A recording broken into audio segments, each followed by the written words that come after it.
Hi, welcome to day 18 AWS with DevOps. ఈ వీడియోలో మనం DevOps లో యూజ్ చేసే basic and advance Linux commands గురించి చూద్దాం. ఫస్ట్ మనం ls గురించి చూద్దాం. Type ls and click enter. So ls ఏం చేస్తుందంటే ఈ రూట్ లో ఉన్న అన్ని ఫోల్డర్స్ ని డైరెక్టరీస్ ని చూపిస్తుంది.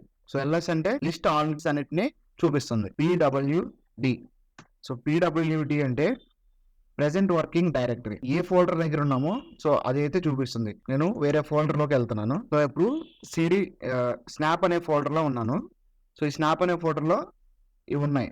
సో ఇప్పుడు దీని యొక్క ప్రజెంట్ వర్కింగ్ డైరెక్టరీ అని ఇస్తే మనం స్నాప్ అని ఇస్తుంది. అంటే నువ్వు ఇంతక రూట్ అకౌంట్ లో ఉన్నావు కాబట్టి నీకు ప్రజెంట్ వర్కింగ్ డైరెక్టరీ అని కమాండ్ ఇచ్చినప్పుడు అది నీకు రూట్ అని చూపిస్తుంది. సో ఇక్కడ నేను ఇప్పుడు స్నాప్ లో ఉన్నా కాబట్టి స్నాప్ అనే డైరెక్టరీలో ఉన్నా కాబట్టి సో ఇక్కడ ప్రజెంట్ వర్కింగ్ డైరెక్టరీ అని క్లిక్ చేస్తే స్నాప్ డైరెక్టరీ అని చూపిస్తుంది. సో pwd అంటే సో నువ్వు ఏ డైరెక్టరీ దగ్గర ఉన్నావో లేదా ఏ కరెంట్ పాత్ లో ఉన్నావో సో ఆ పాత్ అయితే నీకు ఇలా చూపిస్తుంది. సో ఒక డైరెక్టరీని ఎలా క్రియేట్ చేయాలో చూద్దాం. సో ఇక్కడ డైరెక్టరీ అంటే ఫోల్డర్స్ ని ఫైల్స్ ని స్టోర్ చేసుకునే ఒక ప్లేస్ అన్నమాట. ఫోల్డర్ లాగే వర్క్ చేస్తుంది.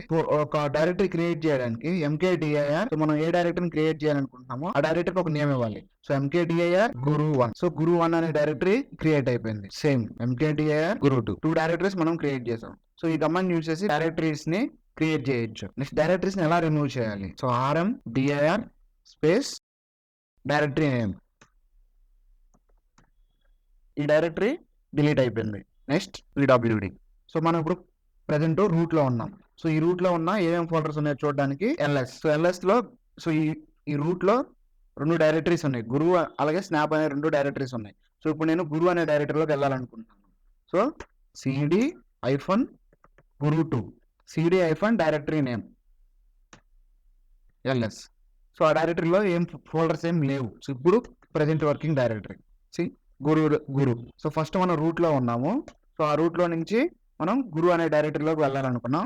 సో ఈ కమాండ్ యూజ్ చేసి మనం గురు అనే డైరెక్టరీలోకి వెళ్ళాం. ఇప్పుడు నేను ఒక ఎంటీ ఫైల్ ని క్రియేట్ చేయాలనుకుంటున్నాను. సో దానికోసం టచ్ ఫైల్ యొక్క నేమ్ ఇవ్వాలి. docs1 అనే ఫైల్ ని క్రియేట్ చేసాం. ఆ ఫైల్ ని మనం ఓపెన్ చేసి అందులో ఏమైనా కంటెంట్ రాయాలనుకుంటే నానో ఫైల్ నేమ్. సో మనం క్రియేట్ చేసిన ఫైల్ అయితే ఓపెన్ చేసాము. సో ఇందులో నేను Ctrl+S సో మనం ఒక డాక్స్ అనే ఫైల్ ని క్రియేట్ చేసాము. సో ఆ ఫైల్లో మనం కొంత డేటాను ఎంటర్ చేసాము. సో ఇప్పుడు ఈ ఫైల్లో ఉన్న డేటాను చూడాలంటే క్యాట్ ఫైల్ నేమ్. ఆ ఫైల్లో ఉన్న డేటా ఇది. సో ఇలా మనం ఒక ఎంటీ ఫైల్ ని క్రియేట్ చేయాలంటే టచ్ కమాండ్ యూజ్ చేసి ఫైల్ ని క్రియేట్ చేస్తాం. అలాగే ఆ ఎంటీ ఫైల్లో మనం ఏదైనా డేటాని ఎంటర్ చేయాలనుకున్నప్పుడు నానో అని ఇచ్చి నానో కమాండ్ తో దాంట్లో డేటాని ఎంటర్ చేస్తాం. ఆ ఎంటర్ చేసిన డేటాని మనం చూడాలనుకున్నప్పుడు క్యాట్ అని కమాండ్ ఇచ్చి మనం ఆ డేటాని అయితే చూడొచ్చు. ఇప్పుడు మనం క్రియేట్ చేసిన ఈ ఫైల్ ని వేరే డైరెక్టరీలోకి కాపీ చేయాలనుకుందాం. For example pwd. So guru అనే డైరెక్టరీలో ఈ డాక్యుమెంట్ అనేది ఉంది. సో దీన్ని నేను స్నాప్ అనే డాక్యుమెంట్ లోకి కాపీ చేయాలనుకో cp అనే కమాండ్ యూజ్ చేసి మనం కాపీ చేయొచ్చు. సో ఫస్ట్ cp తర్వాత ఫైల్ నేమ్. సో ఎక్కడికైతే కాపీ అవ్వాలో దాని యొక్క డెస్టినేషన్. సో మనం స్నాప్ లోకి వెళ్ళాలనుకుంటున్నాం. స్నాప్ ఎక్కడ ఉంది? రూట్ లో ఉంది. So /root/snap. సో ఈ లొకేషన్ లోకి మనం ఫైల్ ని కాపీ చేయాలనుకుంటున్నాం. Press enter. సో ఈ గురువులో ఈ డాక్యుమెంట్ అనేది ఉంది. స్నాప్ డైరెక్టరీలో కాపీ చేసాం. సో అది చెక్ చేద్దాం. ప్రజెంట్ ఉన్న డైరెక్టరీ నుంచి వేరే డైరెక్టరీలోకి చేంజ్ అవ్వాలంటే cd ఆ డైరెక్టరీ యొక్క లొకేషన్ /root/snap. మనం స్నాప్ అనే డైరెక్టరీలోకి వచ్చేసాం ls. సో మనం కాపీ చేసిన ఫైల్ ఇది. సో నెక్స్ట్ దీన్ని ఎలా డిలీట్ చేయాలో చూద్దాం. ఈ డాక్స్ అనే ఫైల్ మనం రిమూవ్ చేయాలనుకుంటున్నాం. rm-r file name. డాక్స్ అనే ఫైల్ అయితే రిమూవ్ అయిపోయింది. కొన్నిసార్లు ఇలా ఫైల్ డిలీట్ అవునప్పుడు సో rm-help ఈ కమాండ్ ఇస్తే సో ఈ rm అనేది కమాండ్ అవుతుంది. సో దీనికి ఫ్లాగ్ కమాండ్స్ అని ఉంటాయి. సో rm-force అని ఇచ్చాం అనుకో సో ఇవన్నీ కమాండ్స్ అన్నమాట.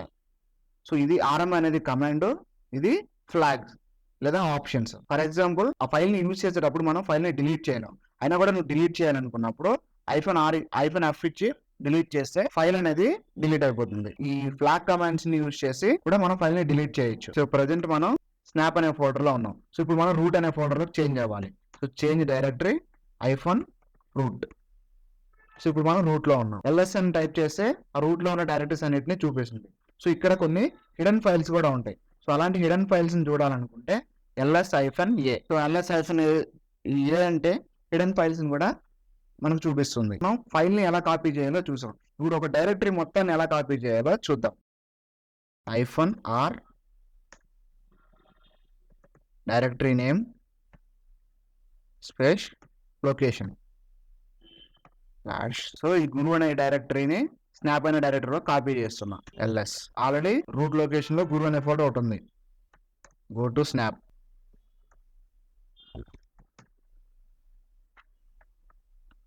సో సేమ్ గురు అనే ఫోల్డర్ స్నాప్ అనే డైరెక్టరీలోకి కాపీ చేసాం. సో డైరెక్టరీని ఎలా రిమూవ్ చేయాలంటే rmdir space GURU.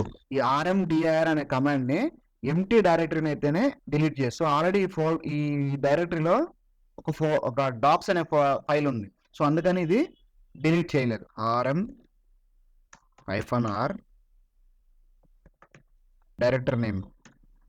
So directory delete అయిపోయింది. మనం ఎంటీ డైరెక్టరీని డిలీట్ చేయాలనుకుంటే ఈ కమాండ్ యూజ్ చేయాలి. ఫైల్స్ నాన్ ఎంటీ డైరెక్టరీని డిలీట్ చేయాలంటే rm-r యూజ్ చేసి డైరెక్టరీని డిలీట్ చేయొచ్చు. ఈ గురు అనే ఫోల్డర్ ని వేరే పాత్ లోకి ఎలా మూవ్ చేయాలి? mv guru2. సో ఈ mv అనే కమాండ్ యూజ్ చేసి ఫైల్ ని ఒక లొకేషన్ నుంచి ఇంకో లొకేషన్ కి మూవ్ చేయొచ్చు. So file name -location. So destination location.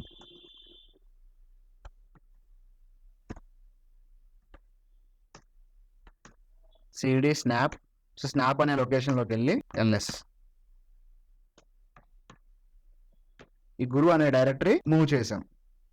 Route లో నుంచి స్నాప్ అనే డైరెక్టరీలోకి మూవ్ చేసాం. ఈ guru2 అనే ఫోల్డర్ కి నేమ్ చేంజ్ చేయాలనుకున్నారు. mv అనే కమాండ్ యూజ్ చేసి నేమ్ చేంజ్ చేయొచ్చు. mv ఏ డైరెక్టరీకి అయితే నేమ్ చేంజ్ చేయాలనుకుంటున్నామో ఆ డైరెక్టరీ నేము, ఇది ఓల్డ్ నేము, అలాగే మనం ఏ నేమ్ కి చేంజ్ చేయాలనుకుంటున్నామో ఆ నేమ్ ఇక్కడ ఎంటర్ చేయాలి. బడ్జెట్. నేను ఈ డైరెక్టరీని guru2 అనే నేమ్ నుంచి budget2 కి చేంజ్ చేయాలనుకుంటున్నాను. సో అందుకని mv guru2 అలాగే budget2. ఇది ప్రీవియస్ నేము, ఇది new name. Press enter. ls. So mv command use చేసి డైరెక్టరీస్ కానీ ఫైల్స్ కానీ ఒక పాత్ నుంచి ఇంకో పాత్ కి మూవ్ చేయొచ్చు. అలాగే ఆ డైరెక్టరీ యొక్క నేమ్ ని కూడా మనం చేంజ్ చేయొచ్చు. ఇక్కడ docs1 అనే ఒక ఫైల్ అయితే ఉంది. సో నీకు ఈ ఫైల్ టైప్ ఏంటో తెలియదు, అంటే ఇమేజ్ టెక్స్ట్ mp4 అనేది మనకు తెలియదు. సో ఈ ఫైల్ యొక్క టైప్ అని తెలుసుకోవడం కోసం ఫైల్ అని టైప్ చేసి ఫైల్ పక్కన ఏ ఫైల్ యొక్క ఫార్మాట్ తెలుసుకోవాలనుకుంటున్నామో ఆ ఫైల్ ని మనం ఎంటర్ చేయాలి. docs1 enter. doc1 అనే ఫైల్ టైప్ అనేది టెక్స్ట్ ఫైల్ అది. సో ఇలా మనం ఒక ఫైల్ యొక్క ఫార్మాట్ ని తెలుసుకోవడం కోసం ఫైల్ అనే కమాండ్ తో దాని యొక్క టెక్స్ట్ ఫార్మాట్ ని అయితే తెలుసుకోవచ్చు. ఇంతకుముందు మనం టచ్ అనే కమాండ్ యూజ్ చేసి ఈ ఫైల్ ని క్రియేట్ చేసాం. తర్వాత నానో అనే ఫైల్ ని ఎడిట్ చేసి మనం అయితే కొంత డేటాని అయితే ఎంటర్ చేసాం. సో అలా కాకుండా డైరెక్ట్ గా నేను docs2 అనే దాంతో ఒక ఫైల్ ని క్రియేట్ చేయాలనుకుంటున్నాను. సో డైరెక్ట్ గా నానో docs2 అని ఇచ్చి ఎంటర్ చేస్తే డేటాను ఎంటర్ చేసుకోమని అడుగుతుంది. సో నేను sample2 అని జస్ట్ ఎంటర్ చేశాను. Ctrl+Ctrl+X. సో మనం ఇలా కూడా ఫైల్ ని క్రియేట్ చేయొచ్చు. టచ్ అనే కమాండ్ యూజ్ చేసి ఫైల్ క్రియేట్ చేయొచ్చు. అలాగే నానో అనే కమాండ్ యూజ్ చేసి కూడా మనం ఫైల్ ని క్రియేట్ చేయొచ్చు. So cat. సో ఈ ఫైల్స్ లో ఉన్న డేటాను చూడాలనుకున్నప్పుడు cat docs2 file name.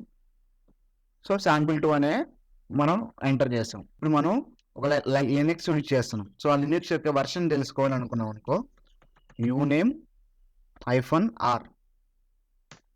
So ఇలా టైప్ చేసి లినక్స్ యొక్క వర్షన్ వస్తుంది. ఇంకా మనకి డీటెయిల్ ఇన్ఫర్మేషన్ కావాలనుకో సేమ్ uname -a బదులు -r బదులు -a.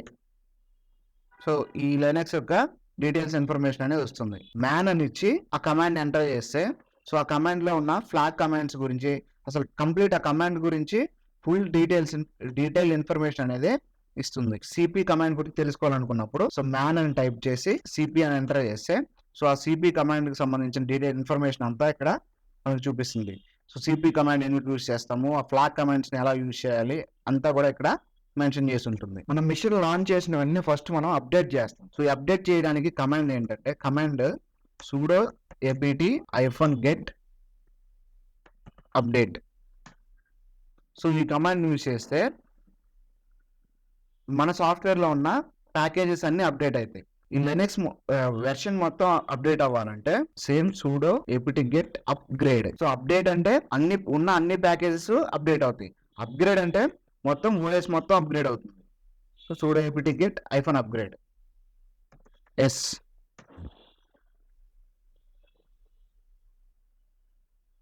లినక్స్ వెర్షన్ దగ్గర నుంచి మొత్తం అప్డేట్ అవుతాయి. సో ఇలా లినక్స్ వెర్షన్ ని కంప్లీట్ గా అప్డేట్ చేసుకోవచ్చు. ఇవే కాకుండా ఇంకా చాలా కమెంట్స్ ఉంటాయి. ఆ కమెంట్స్ అన్నిటిని ఒక పీడిఎఫ్ లాగా చేసి మీకు, సో ఆ కమెంట్ అన్నిటిని నేను మీకు డిస్క్రిప్షన్ లో లింక్ ఇస్తాను. That's it for the day. So ఎవరైనా మనం AWS DevOps నేర్చుకోవాలి అనుకునే వాళ్ళకి మన ఛానల్ షేర్ చేయండి, అలాగే సబ్స్క్రైబ్ చేయండి. Please like, share and comment. Thank you.